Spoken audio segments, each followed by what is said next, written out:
14 ফেব্রুয়ারি বিশ্ব ভালোবাসা দিবস। এই দিবসকে কেন্দ্র করে বিশ্বের কোটি কোটি মানুষ তাদের ভালোবাসার মানুষকে ফুল, চকলেট বা পছন্দের উপহার দেওয়ার মাধ্যমে উদযাপন করে থাকে।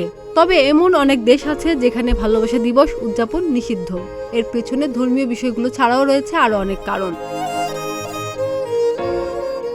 নিরাপত্তা ও রক্ষণশীল সমাজ ও নিষেধাজ্ঞার কারণে আফগানিস্তানে ভালোবাসা দিবস পালন করতে দেখা যায় না।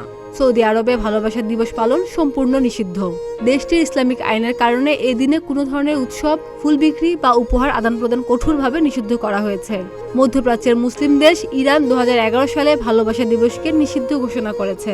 সে সময় সরকারি এক বিবৃতিতে বলা হয়, হৃদয়, অর্ধ হৃদয়ের প্রতীক, লাল গোলাপ এবং এই দিন সম্পর্কিত কোনো কার্যক্রম সম্পূর্ণ নিষিদ্ধ। এ ধরনের কার্যক্রমের কারণে জরিমানা, কারাদণ্ড ও এর চাইতেও ভয়াবহ সাজা হতে পারে।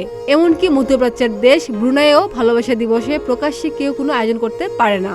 আবার রাশিয়ার বেলগ্রাডে 2011 সালের 14 ফেব্রুয়ারি ভালোবাসা দিবসের অনুষ্ঠান নিষিদ্ধ করা হয়। আধ্যাত্মিক নিরাপত্তা বজায় রাখতে এই নিষেধাজ্ঞা জারি করা হয়েছিল বলে কর্তৃপক্ষ জানান। পাকিস্তানের কিছু মানুষ ভালোবাসা দিবস পালন করেন, তবে ধর্মীয় ও সাংস্কৃতিক দিক দিয়ে স্পর্শকাতর হয় বেশিরভাগ মানুষ সেটি পালনে বিরত থাকেন।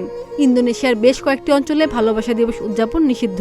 বিশেষ করে ধর্মীয়ভাবে সংবেদনশীল এলাকাগুলোতে এই দিবস উদযাপন করলে প্রশাসনিক শাস্তির মুখোমুখি হতে হয়। অপরদিকে মালয়েশিয়ায় ভালোবাসা দিবস পালনে কোনো বিধিনিষেধ না থাকলেও দেশটির ইসলামিক কর্তৃপক্ষ এটি পালনে নিরুৎসাহিত করে থাকেন। খাদিজা নিপা, প্রতিদিনের বাংলাদেশ।